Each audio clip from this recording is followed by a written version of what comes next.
இன்னைக்கான வீடியோல நம்ம எத பத்தி பார்க்க போறோம் அப்படின்னு பார்த்தீங்கன்னா, டிஎன்இபில ஒரு நியூ ஆப்ஷன் கொண்டு வந்திருக்காங்க. அது என்னங்கிறத பத்தியும், அதை எப்படி நம்ம பயன்படுத்தணும் அப்படிங்கிறத பத்தியும் முழுமையா பார்க்கலாம். அதுக்கு முன்னாடி சேனலை மறக்காம சப்ஸ்கிரைப் பண்ணிட்டு பெல் ஐகானை கிளிக் பண்ணிட்டு அதில் ஆளுங்கிறத கொடுத்துருங்க. அப்பதான் நான் போடக்கூடிய வீடியோ உடனே உங்களுக்கு நோட்டிஃபிகேஷனா வரும்.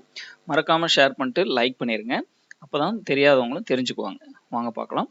இந்த வெப்சைட்டுக்கான லிங்க் நான் டிஸ்கிரிப்ஷனில் கொடுத்துறேன். நீங்கள் டேரெக்டாக கிளிக் பண்ணீங்கன்னா ஹோம் பேஜ் உங்களுக்கு இப்படி தான் இருக்கும். இல்லைனாலும் நீங்கள் டிஎன்இபி வெப்சைட்டில் உள்ளே வந்துருங்க. இந்த இதில் எதை பற்றி பார்க்க போகிறோம் அப்படின்னு பார்த்தீங்கன்னா, கீழே ஸ்க்ரோல் பண்ணிட்டு வந்தீங்க அப்படின்னா இதிலேயே கொடுத்துருப்பாங்க என்னென்ன டீட்டெயில் வந்திருக்கு அப்படின்ட்டு. இப்போ வந்து புதுசாக ஒரு ஸ்கீம் வந்து கொண்டு வந்திருக்காங்க சென்ட்ரல் கவர்மெண்ட்லேருந்து. பிஎம் சோலார் ஹவுஸ், அது வந்து ஃப்ரீ எலக்ட்ரிசிட்டி ஸ்கீம் அப்படின்னு சொல்லி ஒன்று கொண்டு வந்திருக்காங்க. நான் அதுக்கு தனியாக வீடியோ போட்டுறேன். இப்போ நம்ம எதை பற்றி பார்க்க போகிறோம் அப்படின்னு பார்த்தீங்கன்னா, கால்குலேட் அப்ளிகேஷன் சார்ஜஸ், அதை பற்றி தான் பார்க்க போகிறோம். அதுக்கு முன்னாடி நீங்கள் இந்த 2024க்கான பட்ஜெட்டை நீங்கள் தெரிஞ்சுக்கல அப்படின்னா, இந்த ஆப்ஷன் இருக்குது பார்த்தீங்களா, டிஎன் பட்ஜெட் 2024, அதை கிளிக் பண்ணீங்க அப்படின்னா உங்களுக்கு ஃபுல்லாக இந்த இதில் என்னென்ன பட்ஜெட் கொடுத்துருக்காங்க அப்படிங்கிறது உங்களுக்கு ஃபுல்லாகவே தெரிஞ்சிடும்.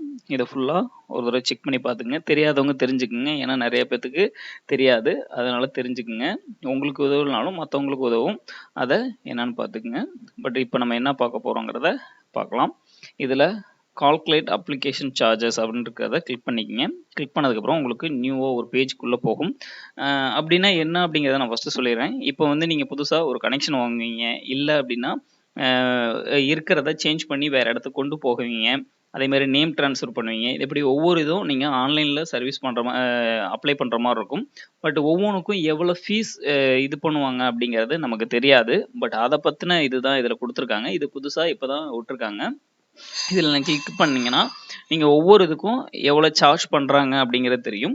இது வந்து என்னென்னா, நீங்கள் அப்ளை பண்ணுற சார்ஜ் இல்லாமல் இபி இதில் மட்டும் எவ்வளோ, எலக்ட்ரிசிட்டி போர்டில் மட்டும் எவ்வளோ கலெக்ட் பண்ணுறாங்க அப்படிங்கிறத மட்டும் தான் பார்க்க போகிறோம். நீங்கள் அப்ளை பண்ண போகிறீங்க அப்படின்னா அதுக்கு வந்து ப்ராசஸிங் சார்ஜ்னு சொல்லி வாங்குவாங்க, அப்ளை பண்ணுறதுக்கான ஃபீஸ். அது வந்து இதில் வராது. இதில் ஒன்லி வந்து பார்த்தீங்கன்னா நீங்கள் எவ்வளோ பணம் கட்டணும் அப்படிங்கிறத மட்டும் இருக்கும். அது என்னென்ன அப்படிங்கிறத பார்த்துடலாம். ஃபஸ்ட்டு செலக்ட் ஆப்ஷனில் வந்து பார்த்தீங்கன்னா கிட்டத்தட்ட ஒரு 5 ஆப்ஷன் கொடுத்துருக்காங்க. அதில் என்னென்னங்கிறத ஃபஸ்ட்டு பார்த்துடலாம். First new service connection. நீங்கள் புதுசாக இப்போ தான் இபி சர்வீஸ் வாங்குறீங்க அப்படின்னா அதில் எவ்வளோ சார்ஜஸ் வாங்குவாங்க அப்படிங்கிறத பார்த்துருவோம். ஃபஸ்ட்டு நீங்கள் இப்போ வீடு கட்டி புதுசாக வாங்குறீங்க அப்படிங்கிறத இது பண்ணிக்கங்க. அதில் வந்து செலக்ட் த டெரிஃப். நீங்கள் எதுக்கு வந்து சூஸ் பண்ண போகிறீங்க, வீட்டுக்கா, டொமஸ்டிக் ரெசிடென்ஷியல் அப்படின்னு கொடுத்துருக்காங்க. வீடு கட்டுறதுக்கு, அதுக்கு ஹேண்ட்லூம், பப்ளிக் லைப்ரரிஸ், இந்த மாதிரி நிறைய இதில் இருக்குது. இதில் உங்களுக்கு எது தேவையோ அதை மட்டும் நீங்கள் கிளிக் பண்ணிக்கோங்க. இதில் உங்களுக்கு எது வேணுமாலும் டவுன் பஞ்சாயத்து, வில்லேஜ் பஞ்சாயத்து, இந்த மாதிரி நிறைய இருக்குது.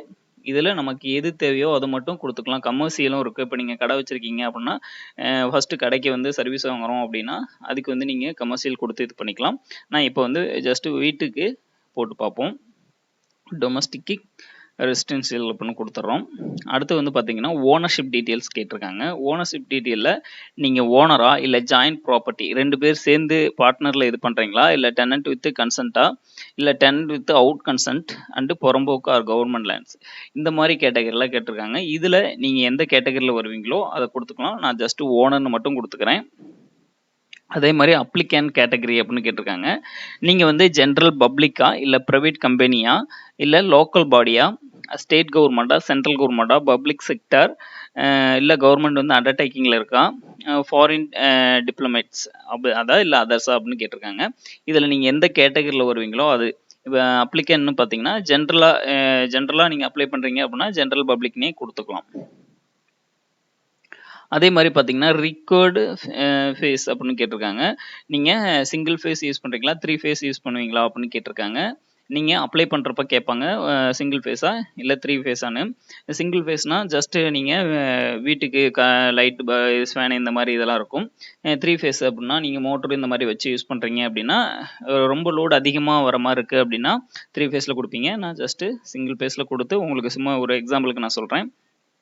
அதே மாதிரி ரிக்வயர்ட் டிமாண்ட் இன் கிலோவாட், எவ்வளோ கிலோவாட் நீங்கள் யூஸ் பண்ணுவீங்க அப்படின்னு சொல்லி கேட்டிருக்காங்க. ஜஸ்ட்டு அது உங்களுக்கு தகுந்தாப்புல நீங்கள் கொடுத்துக்கலாம். நான் சும்மா ஒரு 2 கிலோவாட் மட்டும் கொடுத்துக்கிறேன். அதில் நீங்கள் உங்களுக்கு தெரியும், இல்லை அப்படின்னாலும் அப்ளை பண்ணுற இடத்துல சொல்லுவாங்க. அதை நீங்கள் தெரிஞ்சுக்கிட்டு இது பண்ணுங்க. நான் ஜஸ்ட் ஒரு எக்ஸாம்பிளுக்கு 2 கிலோவாட் நான் கொடுத்துக்கிறேன். அதே மாதிரி செலக்ட் கனெக்ஷன் டைப். இதில் வந்து அண்டர் கிரவுண்டில் நீங்கள் போடுறீங்களா இல்லை ஓவர் ஹெட் மேலே வீட்டில் அந்த மாதிரி போடுறீங்களா இல்லை அண்டர் கிரவுண்டில் யூஸ் பண்ண போகிறீங்களா அப்படின்னு கேட்டிருக்காங்க. நான் நார்மலாக போடுற மெத்தடே கொடுத்துக்கிறேன். இப்போ இதெல்லாம் நீங்கள் கரெக்டாக ஃபில்அப் பண்ணிட்டீங்க அப்படின்னா சப்மிட் அப்படின்னு கொடுத்தீங்கன்னா உங்களுக்கான சார்ஜஸ் ஃபுல்லாகவே வந்துடும். சார்ஜஸ் டீட்டெயில் கொடுத்துருக்காங்க பாருங்கள். நீங்கள் கொடுத்த டீட்டெயிலாம் இதுலேயே வந்திருக்கும். ஃபேஸ் வந்து 1 டொமஸ்டிக் ஜென்ரல் பப்ளிக் எல்லாமே இதில் நீங்கள் வந்துடும். அதுக்கு தகுந்தப்பல தான் ரேட் வந்து வரும். இதில் வந்து பார்த்தீங்கன்னா மீட்டர் கேஷ் அண்ட் டெபாசிட் அப்படின்னு சொல்லி 765 ரூபா போட்டிருக்காங்க. சிசி டெபாசிட் 305 ரூபா. டெவலப்மெண்ட் சார்ஜஸ் 2860 ரூபா போட்டிருக்காங்க. சர்வீஸ் கனெக்ஷன் சார்ஜ் வந்து 1020 ரூபா போட்டிருக்காங்க. ரிஜிஸ்ட்ரேஷன் கம் ப்ராசஸிங் சார்ஜ் வந்து 205 ரூபா போட்டிருக்காங்க. அதே மாதிரி ஜிஎஸ்டி வந்து பார்த்தீங்கன்னா 37 ரூபா போட்டிருக்காங்க. உங்களுக்கு டோட்டல் அமௌண்ட் எவ்வளோ வரும்னு பார்த்தீங்கன்னா 5192 ரூபா வரும். இது வந்து ஓவரால் புதுசாக நீங்கள் கனெக்ஷன் வாங்குறீங்க அப்படின்னா நான் சொன்ன மெத்தடில் இதே நீங்கள் ஒவ்வொரு இதுக்கும் நீங்கள் சேஞ்ச் பண்ணுறீங்கன்னா அமௌண்ட்டும் சேஞ்ச் ஆகும். இப்போ இதே வந்து கமர்ஷியலாக நீங்கள் வாங்குறீங்கன்னா அதுக்கு கூட வரதுக்கு வாய்ப்பு இருக்குது. அதே மாதிரி 3 ஃபேஸில் கொடுத்தீங்கனாலும் கூட வரதுக்கு வாய்ப்பு இருக்குது. இது மாதிரி ஒவ்வொரு இதுக்கும் சேஞ்சஸ் ஆகும். இப்போ நான் போட்டிருக்க மெத்தடில் இவ்வளோ தான் வரும். இதில் வந்து பார்த்துக்குங்க. இதே மாதிரி நீங்கள் ஒவ்வொரு இதையும் செக் பண்ணலாம். நான் வேற ஒரு இதை செக் பண்ணி காட்டுறேன் பாருங்க. இப்போ இதே வந்து பார்த்தீங்கன்னா நேம் ட்ரான்ஸ்ஃபர் பண்ணுவீங்க. ஒவ்வொருத்தரும் நேம் ட்ரான்ஸ்ஃபர் வந்து இப்போ நேம் இருக்கவங்க இருக்க மாட்டாங்க. இல்லை அதுலேருந்து இப்போ உங்கள் நேமுக்கு நீங்கள் சேஞ்ச் பண்ணோம் அப்படின்னா அதுக்கு எவ்வளோ சார்ஜஸ் இது பண்ணுறாங்க அப்படின்னு பார்த்தீங்கன்னா நேம் ட்ரான்ஸ்ஃபர்னு கொடுத்து சப்மிட்னு கொடுத்தீங்கன்னா மட்டும் போதும். இதில் வந்து பார்த்தீங்கன்னா 615 ரூபா மட்டும் சார்ஜ் பண்ணுறாங்க. ப்ளஸ் ஜிஎஸ்டி வந்து பார்த்தீங்கன்னா 111 ரூபா இருக்குது. மொத்த டோட்டல் ப்ரைஸ் வந்து பார்த்தீங்கன்னா 726 ரூபா சார்ஜ் பண்ணுவாங்க. இந்த சார்ஜஸ் எல்லாமே இந்த டோட்டல் சார்ஜஸோட நீங்கள் அப்ளை பண்ணுறீங்க, வெளியில் போய் அப்ளை பண்ணுறீங்க அப்படின்னா உங்களுக்கு அந்த அப்ளை பண்ணுற சார்ஜஸும் சேர்த்து வரும். அது வந்து இதில் கணக்கில் வராது. இதே நீங்கள் ஓனாக அப்ளை பண்ணுறீங்க அப்படின்னா இதில் உள்ள அமௌண்ட் மட்டும்தான் நீங்கள் கட்ட போகிறீங்க. அதே மாதிரி நீங்கள் ஒவ்வொன்றையுமே செக் பண்ணி பார்த்துக்கலாம். லோட் அடிஷன் அப்படின்னு பார்த்தீங்கன்னா இப்போ வந்து லோடு வந்து கம்மியாக இருக்கும். இப்போ சிங்கிள் ஃபேஸ் யூஸ் பண்ணுவீங்க, 3 ஃபேஸில் மாற்றுறீங்க அப்படிங்கிறப்ப அந்த மாதிரி அதே மாதிரி அதிகமாக இருக்கிறத குறைக்கிறது, இதுக்கு எவ்வளோ சார்ஜஸ் பண்ணுறாங்க. அதே டெரிஃப் சார்ஜஸ் இப்போ டொமஸ்டிக்லேருந்து நீங்கள் வேறு கமர்ஷியலுக்கு மாற்றுறீங்க, இந்த மாதிரி மாற்றுறீங்க அப்படின்னா ஒவ்வொரு இதுக்கும் அது இருக்குது. இப்போ நீங்கள் டொமஸ்டிக்லேருந்து இதுக்கு மாற்றுவீங்க, இல்லை கமர்ஷியல்லேருந்து டொமஸ்டிக் மாற்றுவீங்க, இந்த மாதிரி நீங்கள் ஒவ்வொரு இதுக்கும் சேஞ்ச் பண்ணுறப்ப அதுக்கு எவ்வளோ சார்ஜஸ் வந்து வாங்குறாங்க அப்படிங்கிறதையும் இதில் போட்டிருப்பாங்க. அதோட சார்ஜஸ் எல்லாமே கொடுத்துருப்பாங்க. இதில் வந்து பார்த்தீங்கன்னா டெஸ்டிங் ஃபீஸ் வந்து 155 ரூபாயும், ரிஜிஸ்ட்ரேஷன் கம் ப்ராசஸிங் சார்ஜ் 205 ரூபாயும், ஜிஎஸ்டி 65 ரூபா, மொத்தம் 425 ரூபா போட்டிருக்காங்க. இதே மாதிரி ஒவ்வொரு இதுக்குமே நீங்கள் செக் பண்ணி பார்த்துக்குங்க. அப்ளை பண்ணுறதுக்கு நீங்கள் வெளியில் போய் அப்ளை பண்ணுறீங்க அப்படின்னா ஃபஸ்ட்டு இதெல்லாம் செக் பண்ணி பார்த்துக்கிட்டு உங்களுக்கு எவ்வளோ அமௌண்ட் வருது அப்படிங்கிறத பார்த்துட்டு இந்த அமௌண்ட் மட்டும்தான் நீங்கள் அங்கே கட்டுவீங்க. ப்ளஸ் வந்து நீங்கள் அப்ளை பண்ணுறதுக்கு சென்டரில் போய் பண்ணுறீங்க அப்படின்னா அவங்க எவ்வளோ சார்ஜ் பண்ணுவாங்க அப்படிங்கிறது ஒவ்வொரு இடத்துக்கு பொறுத்து வரும். அவ்வளோதான் ஃப்ரெண்ட்ஸ். இதில் எது டவுட் இருந்ததுனாலும் கேளுங்க, இது பண்ணிக்கலாம். Okay, thank you.